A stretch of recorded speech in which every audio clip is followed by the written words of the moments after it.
Welcome to Bunch Formation After Dark. I'm Chris Vannini. He is David Ubben.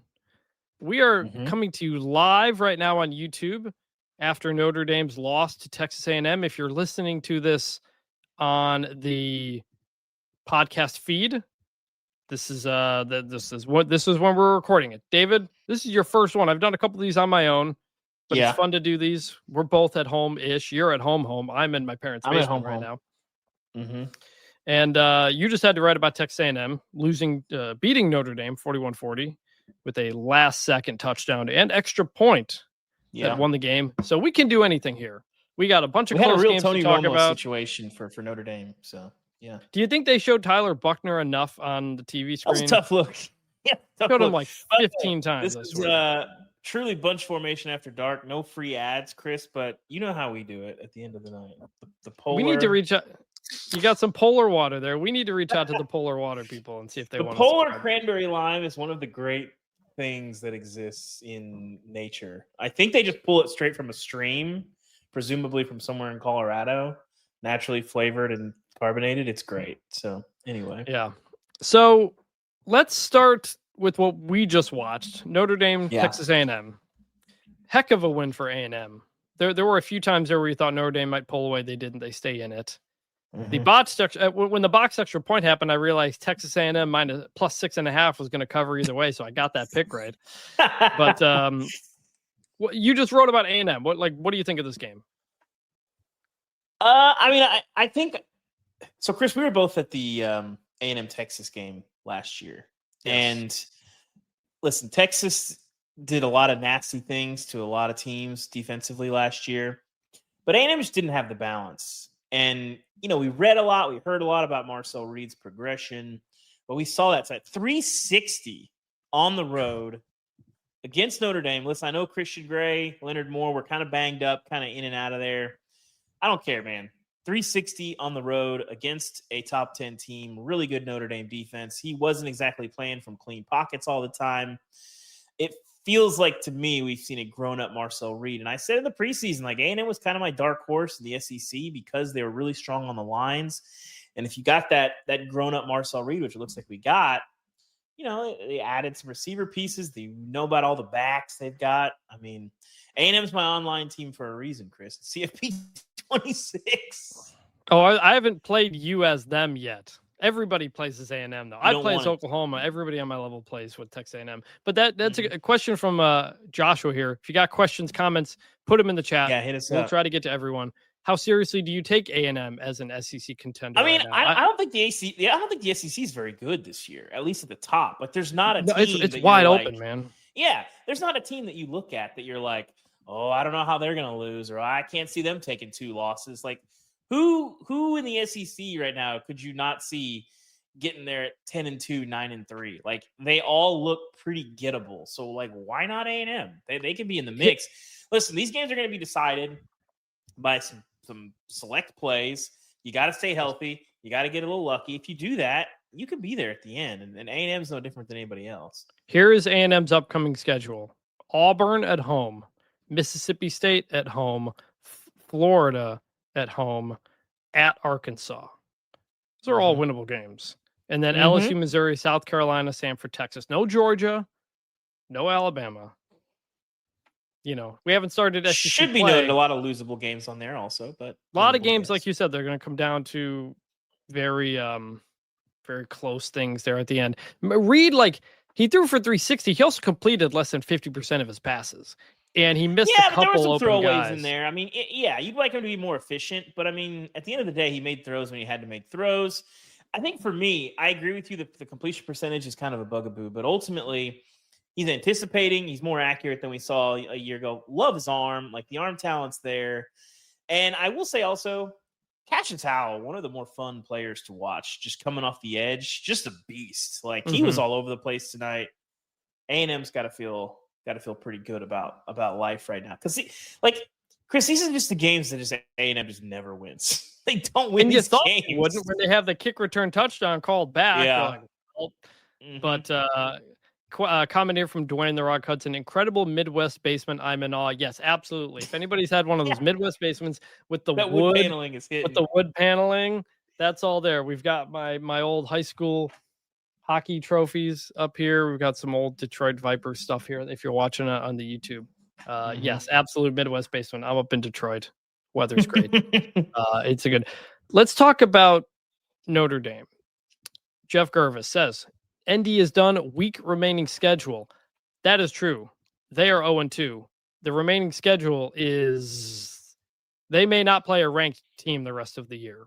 Yeah. It's Purdue, Arkansas, Boise, NC State, USC, Boston College, Navy, Pitt, Syracuse, Stanford. The best team in there might be USC, probably. Then NC State. We'll see. I don't know what to make a USC. We'll talk about this more. We're still going to record the Sunday pod for Monday. We'll kind of go into this. But my initial reaction was like last year we all said, oh, they lost to Northern Illinois. They're done. But we all said, no, they could, win out and get in and some things happen. I don't know if that'll be the case this year because we had 10-2. A lot of 10-2 teams last year did not make it. Miami, I think BYU. I don't know. Look at the losses though. Like ultimately, Chris. That's the thing. They're going to be sitting there at 0-2, but they're probably still going to be in the top 15 come Monday. And listen, I know it's the AP poll, all that stuff, but like Notre Dame's clearly a really good team. Like Miami might be number one. There's a case for them. A&M's, probably in the top 10. Like it is what it is. You need those wins, but if you're 10-2 and you might not have super great quality wins, like you're getting in the field if you're Notre Dame at 10-2. You won't have the wins. I don't know that. Be criticized. Yes, they will. I don't, especially so this year they're going to add those new metrics that are supposed to help strength of schedule, strength of record. So if you lose to a good team, it's not going to hurt you. But if you beat a good team, it's going to help you. Yeah. We may have a bunch of like 9-3 SEC teams that have several better wins. Yeah, much better wins. If Notre Dame's 9-3, they're probably not getting in because they won't have the wins. No, Notre Dame absolutely not. If they're 10-2, they're getting in. No. I'm not ready to say that. I won't say no, but I will see a lot of, especially you lose to Texas A&M, even the way you lost. 9-3 SEC teams are getting in over 10-2 Notre Dame, I think. Is this your first time watching college football, Chris? Have you followed? It's only the second year we've ever had a 10-team college football playoff. But we'll see how far they drop. I mean, T here says, what made Notre Dame a top 10 team? Sure, it's a good win. Sure, it's a good win for the corners, the lines. Jeremiah Love's got a pretty strong case as the best player in the country. Like he's unbelievable. I mean, yeah, but Notre Dame was starting to use some other guys as well. Like it's not just him they're using. Like watch Notre Dame. I mean, listen, Notre Dame has acquitted itself fine. Miami played really well against them. Like these are two good teams. Like somebody's gonna lose. I don't know. I'm not here for the Notre Dame actually sucks stuff. I watched both of those games pretty closely. Like I don't know how you can watch that and think Notre Dame is not very good. Yeah, they got to fix some stuff offensively. Denbrock has not been great, but come on now. Yeah. Josh says, what if Notre Dame's 2 losses are to the ACC and SEC conference champions? I mean, it's possible. I'm just saying, there's a real shot you have 0 top 25 wins. And to me, 10-2 is a lot different than 11-1. Like 11-1, you're getting in. Indiana last year, 11-1. For all the complaints about Indiana getting in the playoff, an 11-1 Big Ten team, I don't care who you are, an 11-1 power conference team is getting in the field. Yes. But 10-2 is when things start to not be so sure because we just saw it. Now, it may help that Notre Dame started so high, and we'll see how far they fall. They may not fall that far. That's the thing. But let's move. Let's talk about Vandy, South Carolina, real quick. Vanderbilt destroys South Carolina. Was the final 31-7? 31-7. That was a Diego Pavia special. Ends a 16-game losing streak to South Carolina. Most notably, Lenora Sellers injured on a targeting call. Did not return. It didn't look that bad. He didn't come back in. I'm not even sure what he hurt. Looked like a targeting. I think he got hit in the head. Yeah, Shane Beamer said he wasn't really sure. Also, BC just gave up 2 touchdowns in about 10 seconds. They were up 17-6, and they're about to be down to Stanford on the farm going into Stanford BC over 43.5 was my wild card pick. Well, it's hitting for you, Chris. They gave up a long touchdown to, of course, a tight end, and then they threw a pick 6. Dylan Lonergan, not great. Anyway, Dylan Stewart ejected for unsportsmanlike conduct. He kind of had a late push.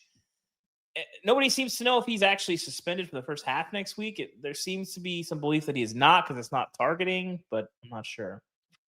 T does not agree with your take, by the way, that Jeremiah I'm Love's not saying he is the best player in the country, but like if you're making a short list of the best players in college football right now, and Jeremiah Love's not on it, that list sucks. That's my point.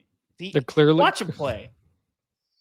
People are not liking your Notre Dame takes here. It's really, it's just T's been drinking the Notre Dame haterade. All right, so Florida LSU, DJ Lagway, what are we doing? 5 interceptions, most of them like terrible. Like the fourth one, he throws deep into triple coverage. They lose, I think, 20-10. LSU did not look great. I do not think I will probably not have LSU as my number 1 team again next week, even though they just beat Florida.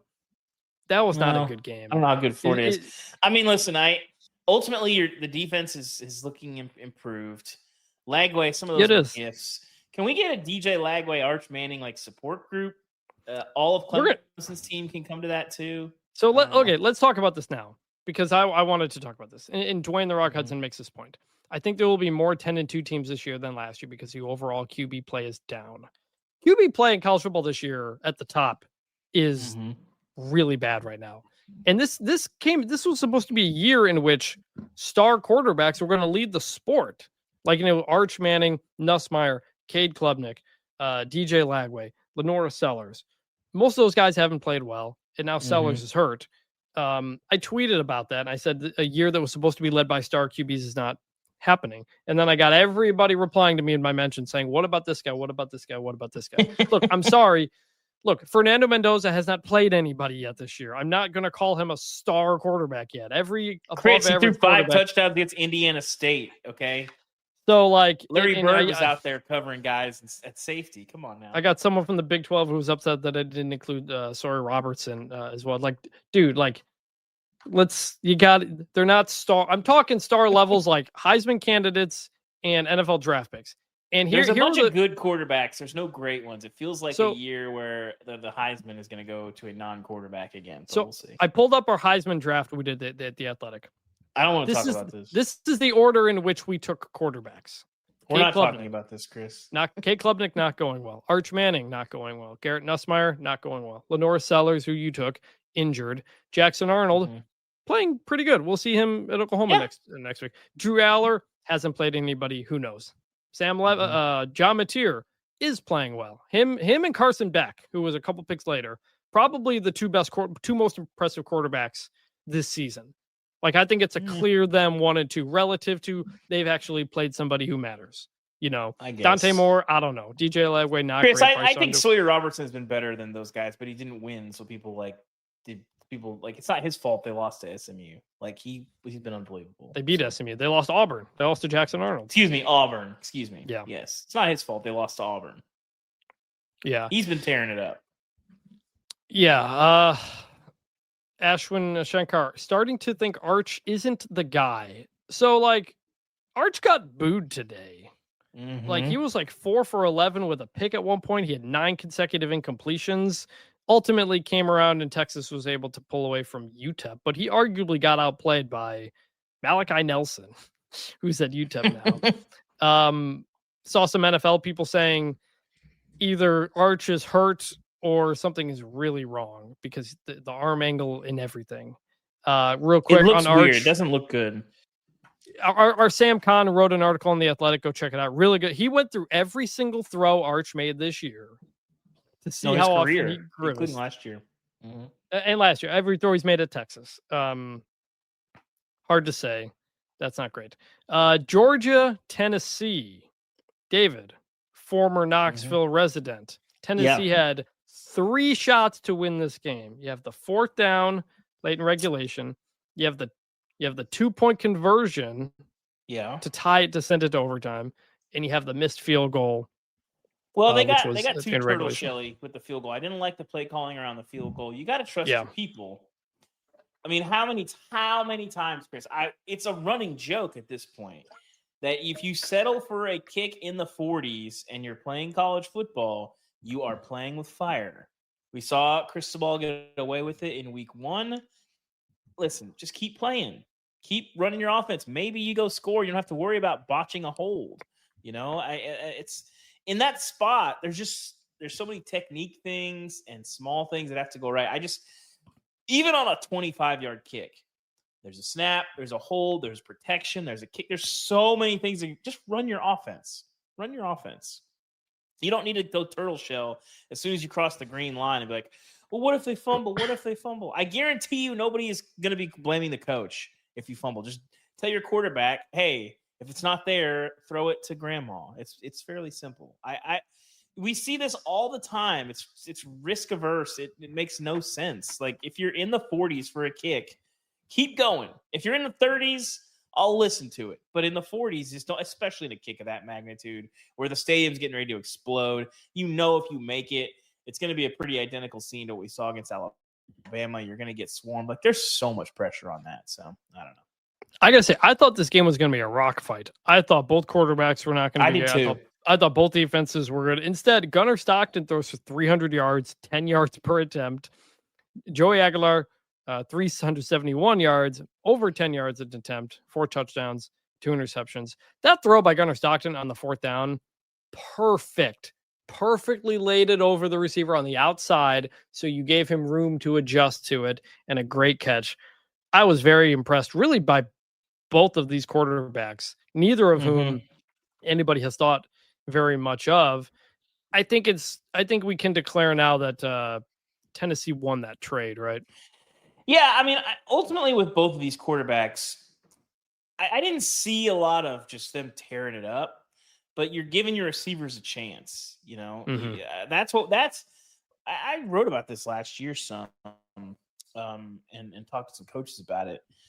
When you got one-on-ones, you got to let your receivers try and go make plays. This is more specifically for Tennessee. Gunnar Stockton had a few of those. Zachariah Branch made some nice plays today.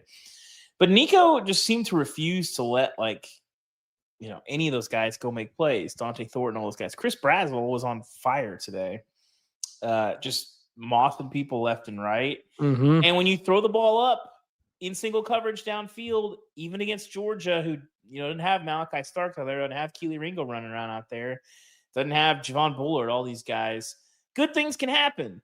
And you can get a flag, you can get a catch. I don't know that I thought that Braswell was just going to be, playing the way that he did, but we just didn't see hardly any of that last year. Nico seemed very risk averse, and in this offense, you got to cut it loose and let your guys make plays. And when you do, sometimes they make plays. Yeah. So Georgia's now won 9 in a row against Tennessee. The 41 since points the Hail Mary game in 16. Mm-hmm. Yeah, the 41 points, the most ever scored by Tennessee against Kirby Smart's Georgia, and yet they still lose. I did not see that offense coming. Does it change your feelings on Georgia national title contender? I wasn't that high on it to start with. I thought Georgia had the most talent, but when you look at just the way this Georgia team is built. If you're in the BCS era, okay, and you can bludgeon your way, win the SEC, and get in a championship in one game, they're kind of built for that. But go play a bunch of different teams that are all, some level of elite, win 4 games with that offense, with a defense that doesn't have the same star. I just didn't quite see it with this team. So today didn't really change my thoughts. I didn't love Georgia as a national championship contender in general. Again, because how much of that was because of their offense versus their defense? Like you tell me, it's kind of both. I didn't like Stockton's gonna put up those numbers. I'm feeling pretty good about Georgia, but then you see Joey Aguilar put up 41 points, and you're like, oh, maybe not. Yeah, I mean, I just don't. Georgia, I trust the big picture infrastructure of the program, but the star power and the talent is just not there compared to what we have seen from Georgia in the past. And it's not that they can't win the title, but they just look like everybody else. And that's not something that we've said about Georgia for most of the last 5 years. They don't look like everybody else. They don't play like everybody else. You got to be special to beat Georgia. Tennessee wasn't special today. Tennessee was pretty good today and almost beat Georgia, arguably should have beat Georgia. So I do feel like where I come from. I feel like 3 weeks into the season, there are even more national championship contenders than I thought at the beginning of the year. The combination of the 12-team playoff and NIL, I mean, there's no good teams, and I say that as a compliment. Like, you could talk yourself into like 20 teams getting to the championship game at this point. Sam, what's the injury story on Lenore Sells? Again, looked like he took a targeting and then just Shane didn't Beamer return. said he didn't know. He had no we update. Don't know. So. Had a couple people in here about Mateer. I will be at Oklahoma Auburn next week in Norman. 2:30 game, thankfully, so I won't be getting back at 4 a.m. That's going to be fun, man. Jackson Arnold. You get an EV, we'll see, Chris. You might. Jackson Arnold returning to Oklahoma. John Mateer, current Heisman leader. Oklahoma's defense has looked very good. Look, they played Temple. They played at Temple. Asking about the Oklahoma defense today didn't mean anything. I think the defensive performance against Michigan looks better in hindsight, considering Michigan put up 63 on Central Michigan. I guess, at least it's possible. Last year's Michigan wasn't putting up 63 on Central Michigan. Then again, Sharon Moore wasn't the coach, and they were actually running Bryce Underwood the way they should. So I don't know. That's is Biff Poggi the better coach for Michigan? I guess we. I saw some complaints that Bryce Underwood was still in the game late. I'm like, I'm not sure that you can complain about a true freshman quarterback being in the game. I think you want all the reps you can get. But they were running him, and it's like, do you need him to take those hits? Yeah, that's true, I guess. Miami USF, not close. 49-12. I got this pick wrong. Carson Beck slinging it, 340 yards, 12 yards to throw. Mark Fletcher looks like to be their number one running back. Yeah, he was bossing up today. USF just looked tired, man. Miami's really good. They took care of business today. No funny business. Beat them up on the lines. That's what you want to see if you're Miami. They played really well. That they did. And they're getting College Game Day next week. You see that? Yeah, that's lame. I would have liked to have seen Salt Lake. Listen, I don't know. Miami. So wait. It's the Miami Florida game. Miami Florida game. Mm-hmm. Is that. And Utah is playing Texas Tech. They're hosting Texas Tech. And then you also have Indiana, Illinois, which I think has a strong case in Bloomington as a host. So Utah, Texas Tech is a noon Eastern game. Yes. Which is also with Big Noon, I believe. With Big Noon, which is a 10 a.m. local kickoff in Utah. Mm-hmm. That's going to be nuts. We got Utah kicking off at 10 a.m. local time, and Michigan State will be playing an 11 p.m. Eastern game out at USC next week. So that we'll see on that. What else? So Clemson, Georgia Tech beats Clemson. Fire drill, 55-yard field goal. Brent Key, terrific clock management. Yeah, they probably should have got closer, but the way he managed the clock at the end of the first half and the second half was great. We'll talk about it more on the next episode, but I am done on Clemson. I already sold all my stock, actually. I sold it. About 3:45 p.m., I dumped it all for about 15 cents on the dollar. We're out on Clemson. Yeah, look, man, Kate Klubnik, 15 for 26, 200 yards and interception. The numbers for Clemson are not that bad. It's just Haynes King ran for 103, completed more than 2/3 of his passes. Georgia Tech could have put him in a hole early too, by the way. They kept kicking field goals and stuff. Yeah. Got a 4th down stop near the goal line. That could have been worse for a while. The bigger issue for me is we've kind of been waiting to see it for Cade for a long time, and it felt like with him tearing up Texas, trying to come from behind in that playoff last year, we were finally going to see it. He's had 2 opportunities with, I get the Antonio Williams, injury and all that stuff. That does matter. That's a big deal. But we just really haven't seen it. We haven't seen him look hardly, great at all. And LSU's not a great defense. They're good. Georgia Tech is okay defensively. We just haven't. We need to see you sling it. He has done very, very little of that. So you see the tools. You see, I think he's got the right mindset. I talked to a bunch of people around him ahead of his first start at the Orange Bowl a couple of years ago. He's kind of built in a lab to be the franchise quarterback, but at some point you got to produce. And I've seen a lot of teasing without a lot of just getting after it from him. So Yeah, I mean, Tony Yarrow, why do NFL pundits like Klubnik? He sucks. I mean, he's got all the tools, like you said. Here, the weird thing about Clemson, like, I can understand like not buying them in the past. The problem is they've got like 4 or 5 like top 50 NFL dudes on this team. Yes, like 7 guys on Phil Steele's top 3 All-American teams coming into the season. Like, that's crazy. That we thought they do have the talent now.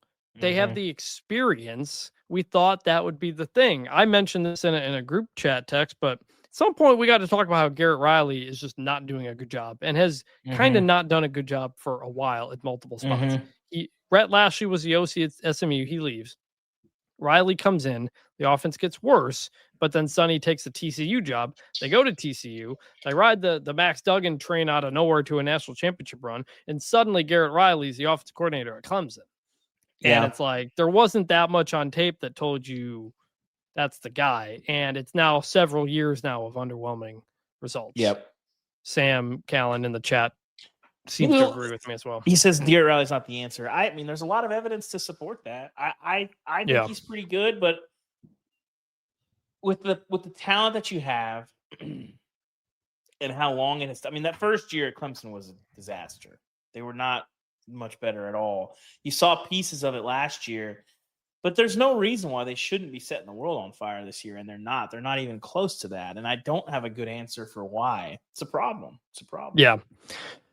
Joshua asks, how good is Tulane? What kind of chance do you give them at Ole Miss? So Tulane is now 3-0. They beat Duke 34-27 in a game that's only that close because Duke scored like 11 points in the final 3 minutes. That actually made it closer. Darian Mentz's final numbers looked decent. He was 313 yards, but he was not great. Jake Retzlaff, meanwhile, 4 rushing touchdowns, 111 yards on the ground, 245 yards in the air, didn't turn it over. They look good, man. Like they're clearly the best G5 team. I don't even think it's close, is it? I mean, what about USF? I think USF is good, but I think Tulane is a much more complete team. Next week, Tulane at Ole Miss, 3:30 ESPN. That's gonna be a heck of a game. Because we don't know what's up with Austin Simmons. We don't know if Lane Kiffin was kind of messing with the SEC injury reports or not. But he had to. He wasn't on the list. He wasn't on the injury reports. Then there's reports that Simmons is not doing well. He doesn't start. He only came in for, I think, 1 or 2 plays. Austin Simmons did. So he's clearly hurt, and that wasn't on the injury report. And I'm very curious if the SEC is going to have something to say about it. But as Sam notes, he has a fine system for this, by the way. So as Sam notes in the chat, Trinidad Chambliss comes in and looked really good. Transfer from Ferris State up here in Michigan. all-time name team guy. Trinidad Chambliss. That is a created recruit on CFB 26 if I've ever heard one. And I felt better. I felt bad because I'd never heard of him. And then I thought he was a Ferris State transfer like this afternoon. And I felt better about never hearing him or having never heard of him before. So 353 yards and a touchdown, 21 for 29 passing. Ferris State, by the way, a Division II powerhouse here in Michigan. Yeah, he looked the part. I liked what I saw from him. Yeah. Arkansas's defense is a disaster. By the way, can we talk about Arkansas for a second, Chris? How much of them have you watched this year? Today's Ole Miss game is all I've watched. They are like the poor man's USC from a couple years ago, the LSU team from a couple years ago. Every game's going to be 48-45. This team is not very good, but they are extremely fun. Taylor Green's running around. They're slinging it. They cannot stop anybody. Arkansas needs to be on at 1 a.m. every single night because they are tremendously entertaining. They lost by 6. They missed 2 field goals, and then they also fumbled the ball on their final drive with a chance to win the game. So that's tough. So there was that. All right, let's scroll through the scores elsewhere here that have already happened. FIU, how about that? FIU beat FAU to win the Shula Bowl. Pitbull Stadium's got to be rocking, man. Pitbull's got to be loving this. He tweeted about this game coming in. Did he really? Yeah, he tweeted, "Damn, I love Miami," with like a graphic of the game, telling people to go to the game. Okay, sure. Ohio State beat Ohio 37-9, but it was 13-9 in the second half until Ohio State pulled away. Look, Not going to think too much out of one MAC game. Doesn't really mean much. What else we got here? These are all the big. Can I offer an apology, Chris? I've sold my Clemson stock, but I bought stock in somebody else. Who's that?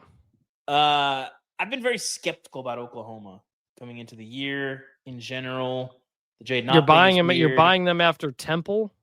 Yes, because for a couple things. One, I just need you to validate that you're not messing around. Like, Temple is way more competent than people think. Just squash them. I didn't think Michigan was that good. We'll see. Michigan might be better than I thought. But ultimately, I think defensively they're really good. Mateer, I still don't love him as a passer. When you watch him when he has to throw, it's not really what you want to see. Like, it's better than I thought against Michigan. Yeah. But Oklahoma as like a legit playoff team, as a legit SEC contender, I hadn't really thought of them that way much this offseason. I think I'm in on Oklahoma. I'm not necessarily buying them as like one of the best teams they see, but I take them seriously as a contender now, which I had not really coming in. I didn't trust them. I kind of saw them in the same vein as South Carolina, where like I thought South Carolina had bigger upside, but I didn't really trust them. Like, I thought there was like a stinker in there. I'm not sure that there's a 31-7 Red River loss hiding in this Oklahoma team. I think they're way more legit than I gave them credit coming into the season. So Oklahoma fans, a tip of the cap. I'm in on the Sooners now. I'm going to give it. I mean, I wrote last week that they look legit. I think they're legit. I'm in on them as a CFP contender. But I'm not buying too much stock yet until I see that Auburn game. That's going to be a really interesting one because Auburn has been pretty much rolling. Like, Jackson Arnold's numbers today. I know they played South Alabama, kind of a weird game, but Jackson Arnold was 13 for 24, didn't pass great, ran for 2 scores. They ran the ball well, almost 200 rushing yards, 5 yards per carry. Auburn is running the ball in a way that they haven't in a while, and it's the thing that makes me think Hugh Freeze is kind of learning from his mistakes. I said this after the Baylor game too, which is everyone's playing you to stop Coleman and Singleton, your 2 big-time receivers. That is leaving smaller boxes to run the ball. And Hugh Freeze even said after the Baylor game I was at, he's like, Jackson Arnold was like, it was kind of tough because you want to get out there and throw it to those guys. And Hugh Freeze is like, yeah, it's tough for me too. Like, I want but just run the ball. Auburn led the SEC in rushing last year, yards per carry in conference play, but they started throwing the ball in times they shouldn't be throwing it and got a little too pass happy, and it cost them. So we'll see on them. What else we got here? Bo Pribula, you buying the hype yet? They blow out Louisiana 52-10. I want to see more. I think Kansas is pretty good, but I'm not really sure. I don't know. Like, Louisiana, I think is actively bad.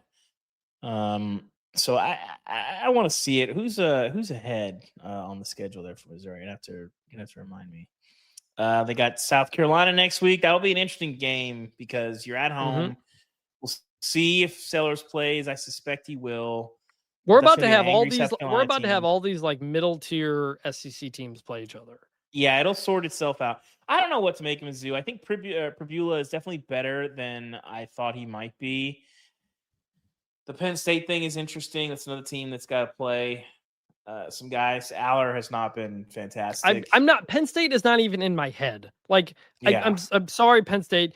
I started you preseason at 1 because I think you'll win it all, and you've dropped down to like 8 since then, and people are upset about it. I'm sorry, you're playing garbage for several weeks until you have Oregon. You have a bye, and then you have Oregon. So, like, I don't. To be fair, Villanova won the national title not that many years ago. So. We will talk about Penn State when they stop scheduling the worst non-conference schedules you can imagine. Which, by the way, they are not. Look at their future schedules; they're playing nothing. It's embarrassing. And the SEC has every right to make fun of you in Indiana for the way you schedule non-conference games. At least Indiana's doing it, because they're usually just trying to make a bowl game.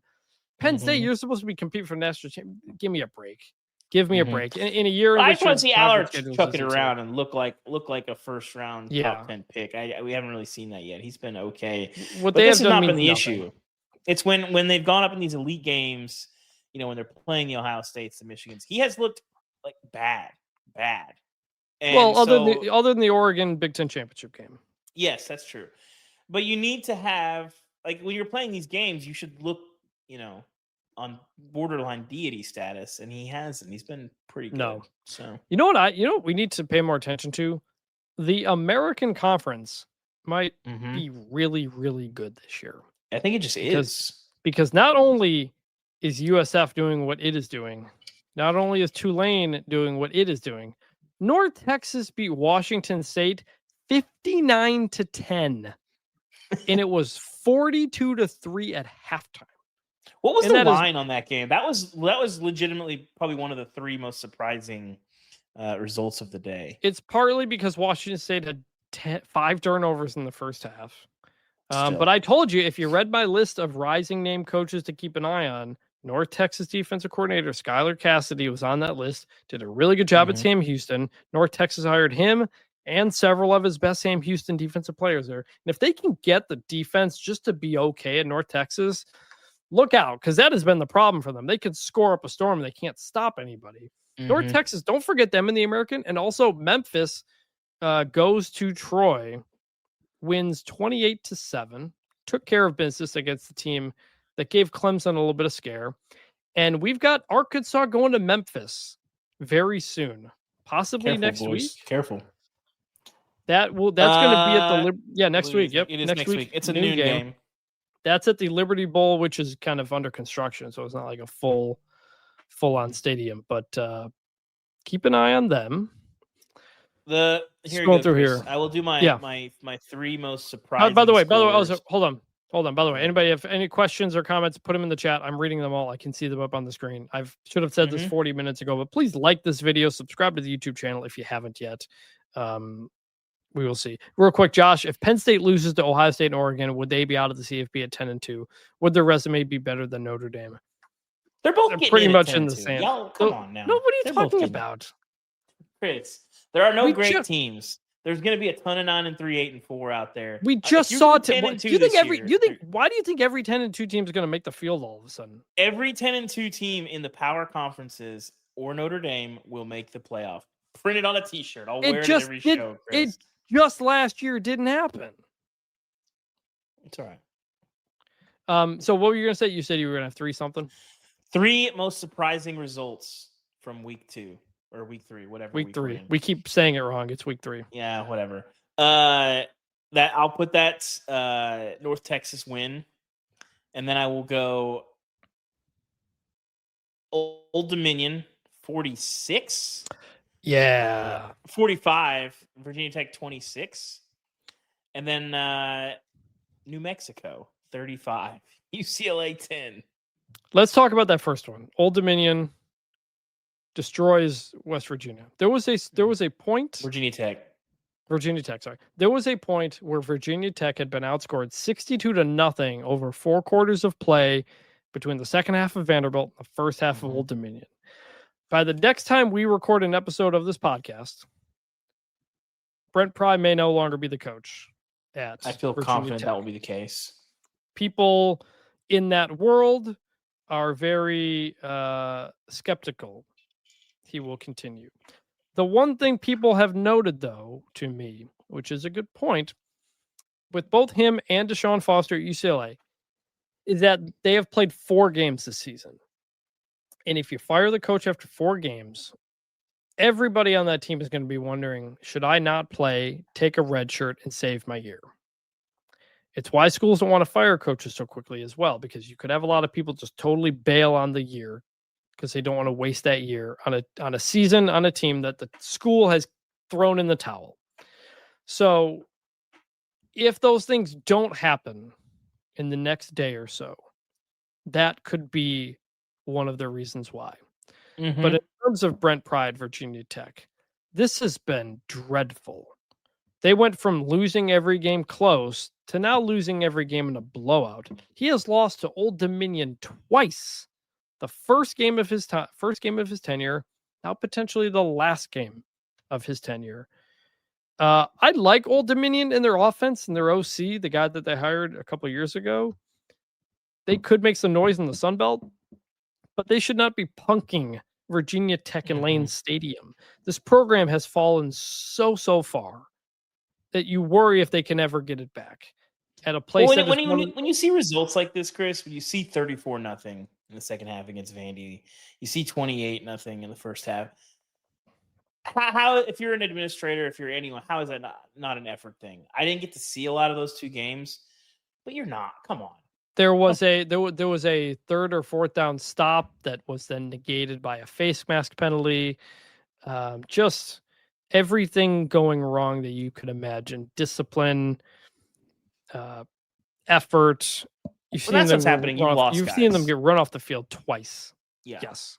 And is there somebody else on that staff who can convince them that it's still worth playing? I don't know. Is Billy Napier done? I wouldn't say yet. There's no reason to do it now when you clearly have a team that can still win notable games coming up and do something. You wait and see. There's no need to rush it. You want to change your coach now if you think the coach has lost the team and if you think somebody else can come in and get them to play harder. That might be the case at Virginia Tech. It might also be the case at UCLA, which just got punked by New Mexico at home. New Mexico, which has 75 new players on its team because their roster has been gutted 2 years in a row. Yeah. I wrote a story about this in The Athletic. In the last year, New Mexico lost its AD, its football coach, its football OC, its star quarterback, star running back, top 5 receivers, top several tacklers, its men's basketball coach, its entire men's basketball team. Nobody's been hit more by the portal than New Mexico. Jason, the entire basketball team this year is new, completely new team. In football, Jason Neck comes in from Idaho. We met him at the coaches convention. Great guy, fun guy, good dude, a real salt of the earth guy because he texted me the other day when I tweeted out a discount code for YouTube TV, and he was like, "It's good to save a couple bucks." Look, man. That's that early coaching profession in you where you're making $30,000 a year and got 2 kids. That's what that is. Yeah. So good for them, man. New Mexico, proud place. First win against a Power 5 team since 2008 or 2009. Jack Lane, the quarterback from Idaho. Jackson Eck is the son of the coach on there. Did you see the comments Jason Eck made after the game, by the way? He was like, we're going to play better teams than UCLA this year. It's not Ohio State. Diego Pavia can't hurt them now. That helps also. You can't rule that out. But yeah, I mean, UCLA, listen, I know I wrote about it last week. The Nico thing has made a lot of headlines. Nico is not the problem. Nico is, I'm not even sure, in their top 10 problems. Nico has actually been okay. He hasn't been bad. He's been fine.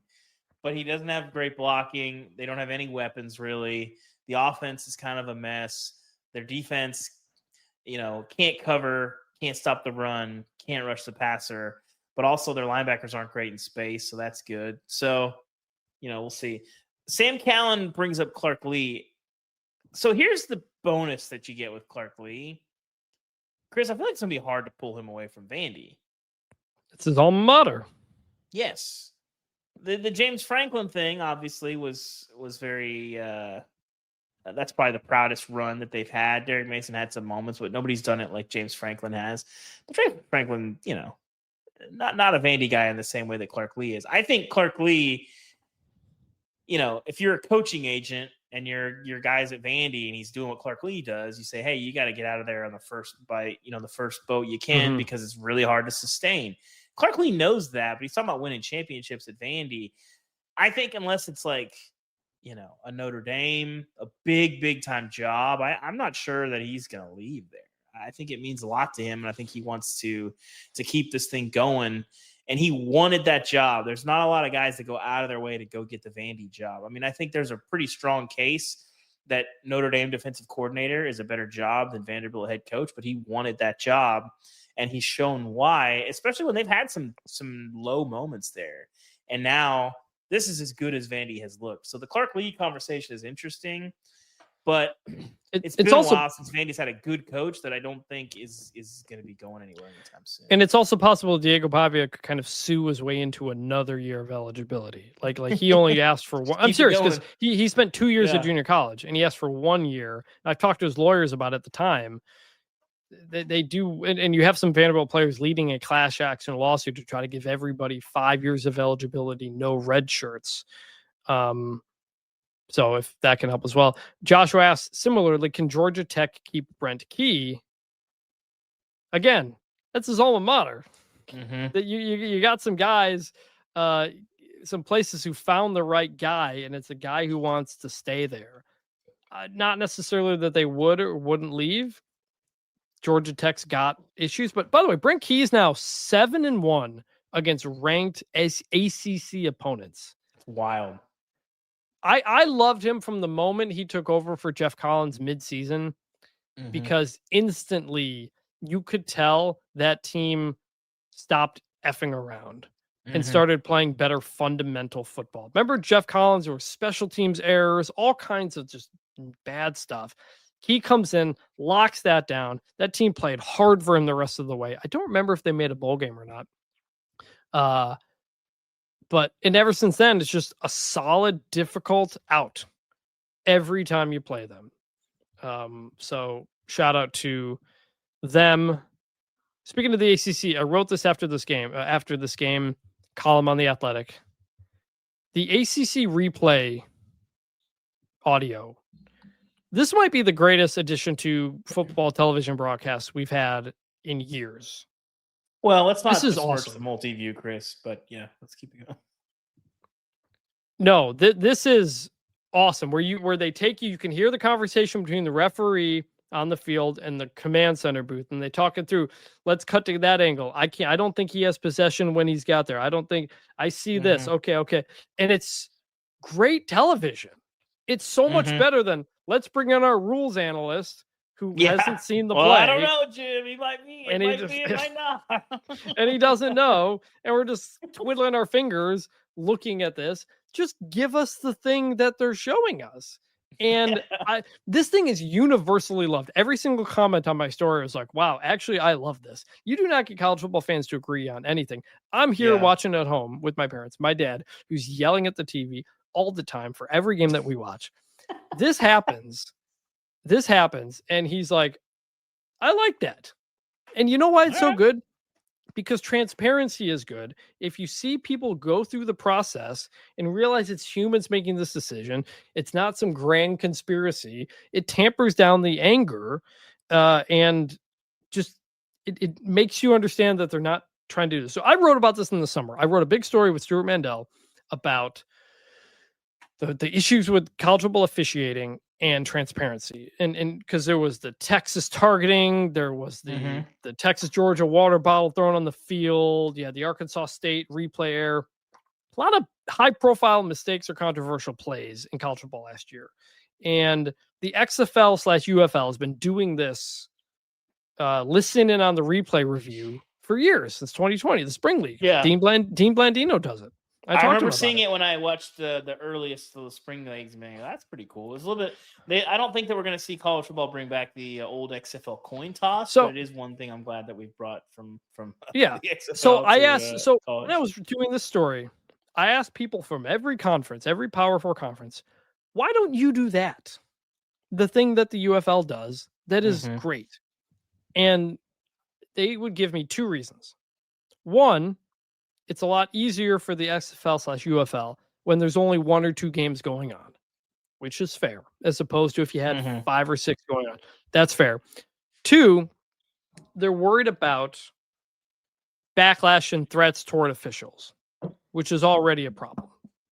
SEC fans know the names of all the officials and whatever. They don't want replay people to be getting stuck in that as well, which is also a fair point. And people have even said, like, the SEC will never do this because their fans are too crazy, which I think you see the results of what we've gotten so far on this. It's totally awesome. Like, not even if they make a mistake, you can see how they made a mistake. You seem to not care about this at all, but I love this. And I like it.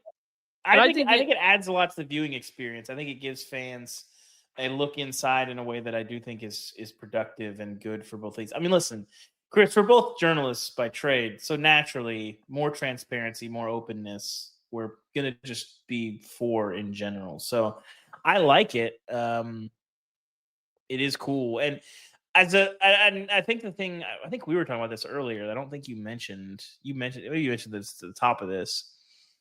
It is much better entertainment in television than the because when these reviews get long, I mean I forget the games going on because today I got 6 games going on and I'm I'm watching other stuff and I forget. We come back and haven't had a play. I'm like, what have you guys been doing this whole time? Terry McCauley, the former referee, tweets, that was just patently egregious missed offensive holding foul on the Texas A&M game-winning touchdown from the offensive line. So, who cares? But I think with this ACC thing, so last year the ACC started by allowing the rules analysts to listen in and then relay it to fans. And then this year they announced we're going to let people listen in for Thursday night game and the Saturday night ACC network game. That was it. And this game is Clemson Georgia Tech game is at noon on main ESPN. So I asked the ACC today. I said, "Why are you guys doing this for this game?" And they said, "Well, everybody has the feedback has been very positive. We had the Wake Forest NC State game the other day. Friday was that the Friday or Thursday game? Thursday. That everybody saw it. A lot of people saw it for the first time and people loved it. So ESPN wants them to keep doing this. So I hope it keeps going. I think it's great. More transparency, better for everybody else. Last couple things. We got a viral Brian Kelly post game. I got to listen to this. You can talk or something. I don't know. Can we bring up a tweet? I haven't seen this. Can we play a tweet on here? I don't know. Is it a video? I don't know how to do that on here. Yeah, it's a video. I can send it to you. All right, you just listen to it. I'll talk here. So, what games do we got going on? Stanford, Boston College, 2020 at halftime. Arizona State's up 20-3 on Texas State. It's a good bounce back for them. Games on TNT. Jordan Tyson had a pretty crazy touchdown catch in that game as well. I don't know if we need to talk anymore about your beloved Kansas State Wildcats, Ubben. It might be fully over for them. They lose 23-17 to Kansas State. They are now 1-3. David's Ireland curse is real. Even now, other podcasts in them are talking about it, trying to dismiss what David has discovered and investigated. Brian Kelly. Okay, so what David is listening to right now is Brian Kelly went off when the first question he got tonight was about LSU's offensive issues. So it appears that didn't go so well. But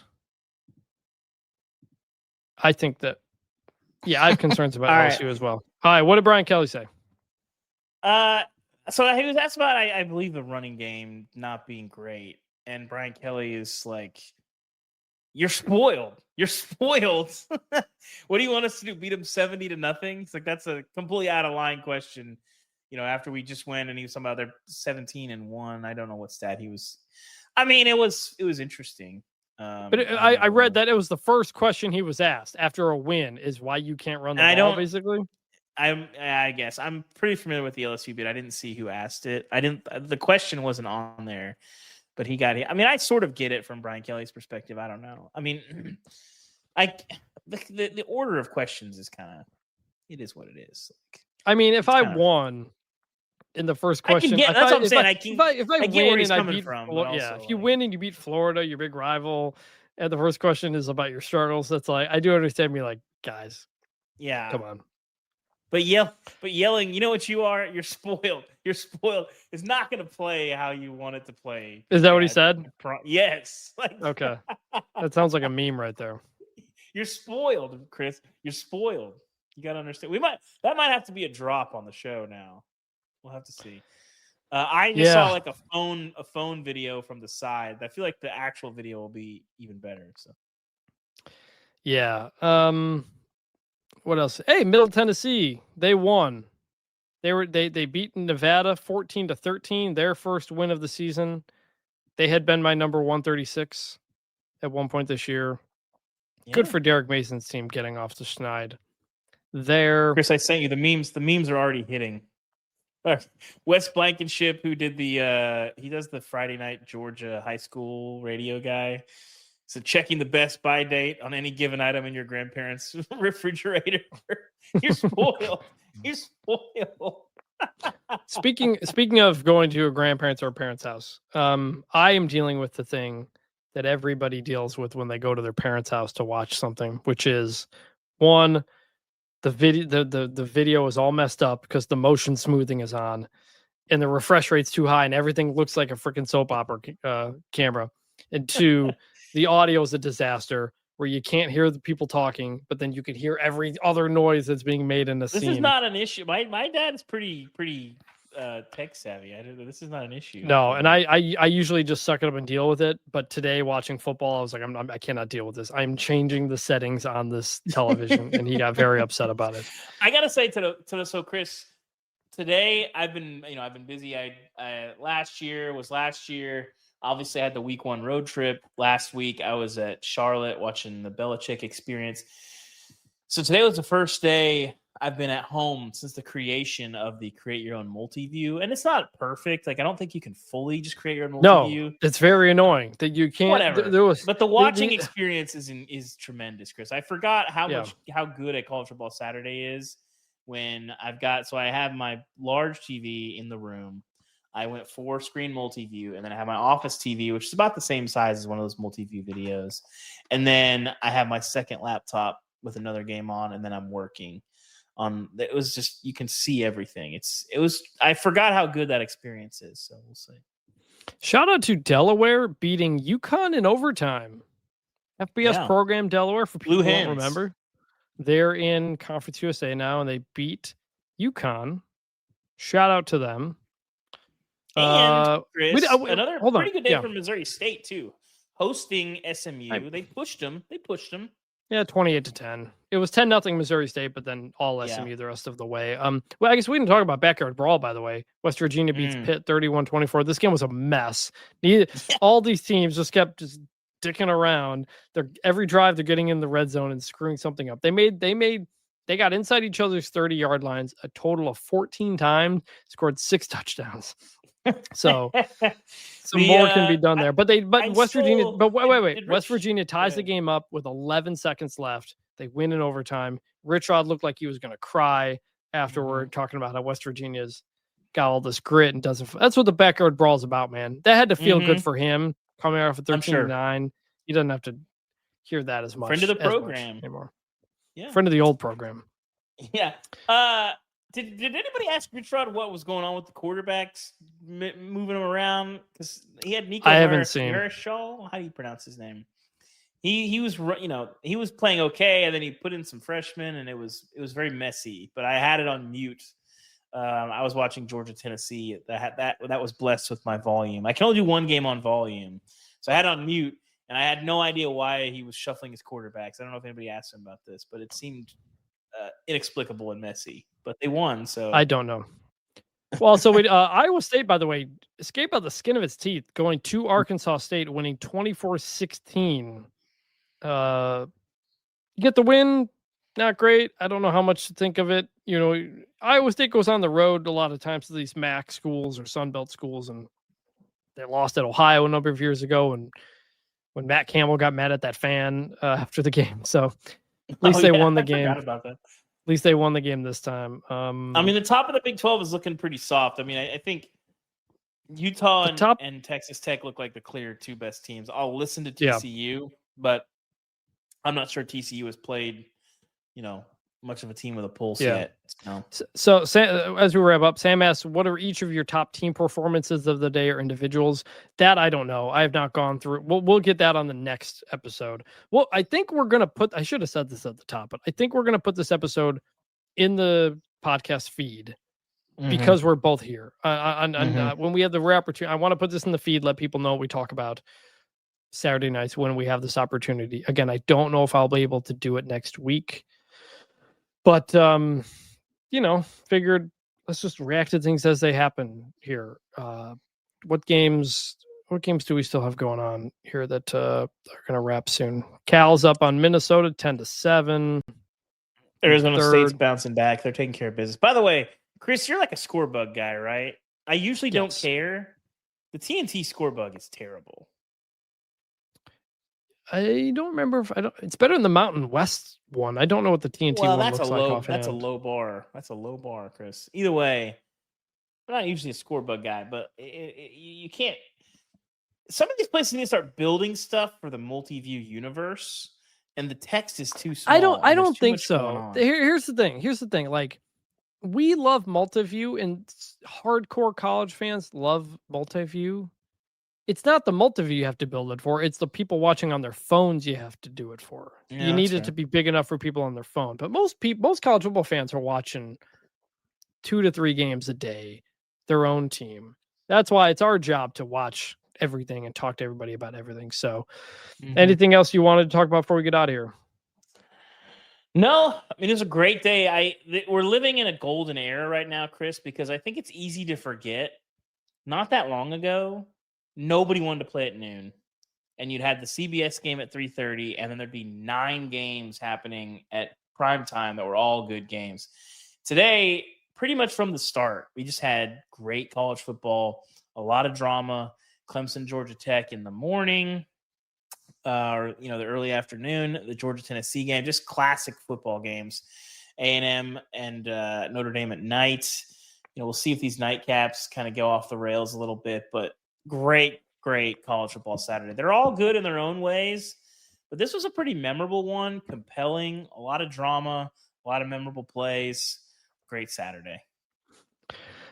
Tony Yao Ubben wants to go back and watch the Crawford fight. I don't even think it's started yet. It is. I don't know. I have never known that a fight was happening until everyone starts tweeting about it. Do you even know what sport this is we're talking about? It's boxing, but I don't know who these guys are. I don't know. One of them, Matt Rule talked about one of them afterward because one of the fighters is from Omaha. Someone said in the chat that he was going to be there. I didn't see if Matt Rule. Tell me why why all the big fights are at like after midnight? Why do they do this? Two reasons. One, because it's in Vegas. So. 2, because it always goes later than they think it's going to go. So start earlier. There's an undercard, and you got to go through all this stuff, and sometimes those fights go longer than you think. I do think it's weird. UFC does the same thing. U.S. Open tennis does the same thing. Every big U.S. Open tennis match is always at like midnight for some reason in New York. It's weird. But I don't even think that fight it's almost 1 a.m. I don't think that fight has started yet. Everybody on Twitter is talking about how. What is it on? Is it? I think it's on Netflix. Sure. All right. It's on Netflix. I don't know that I'm going to make it. So the sad thing about my life right now is since I moved to Eastern time, like I have 2 toddlers, I rarely make it to the end of college football. I mean, Hawaii, we need to have the conversation. But like these late games, unless it's like a top 25 team, I'm probably not going to make it to the end tonight. So my apologies to the Calgorhythm and to the farm. I'm sure BC fans are loving playing a game at 1 a.m. It's still in the third quarter, halfway through there. So, dude, it's going to be right now, 1 week from right now, Michigan State and USC will not even be at halftime. That is what will be going on. That's the beauty of conference realignment, folks. So I hope this audio turned out okay. Chosen. Yeah. Again, I'm in a different setup in my parents' basement. David's at home, but you sound good. We wanted to talk. We got a really negative comment actually on Spotify from someone who criticized a couple of things, and as I went to reply to him, I think the comment was deleted. So if that was you, please reach back out at bunchformationpod@gmail.com. Would love to hear your feedback. We want all the feedback, good, positive, and negative, in your Apple reviews, in your Spotify comments, in your emails to bunchformationpod@gmail.com. Look, the week 2 picks episode, by the way, good number. Every week, the numbers on the show are getting bigger, which is awesome. Like it really is just natural. We are just growing this thing on our own. There's no production. There's no producer. Everything you see and hear was put together by me David talking into a microphone, and then I put it together at the end. So we if you're listening to this on the podcast feed still, the reason there was no intro, maybe I'll put in an intro, but we're not going to have timestamps or anything. We're just kind of going freewheeling it here. Just want to have some fun on YouTube as we kind of grow this thing. The YouTube channel is doing pretty well too. Some people comment on the YouTube videos and complain about, say we don't have many subscribers. And I'm like, dude, we just started this thing like a couple of months ago. I'm very happy to be where we're at in all those numbers. So we just want this thing to keep growing. Day. It took at least until week 4 until they built Rome. Yeah. So time to go watch BC Cal. Time to go maybe watch this boxing match. I'm gonna eat some ice cream and watch this game and then go to sleep. So yeah, and we'll be back. Make it worth it, guys. We'll be back on Monday.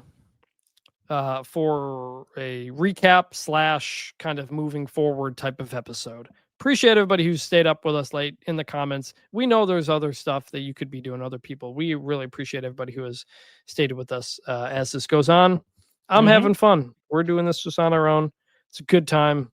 Looking forward to talking about it with you, David, next on Monday. So let's get it. See y'all.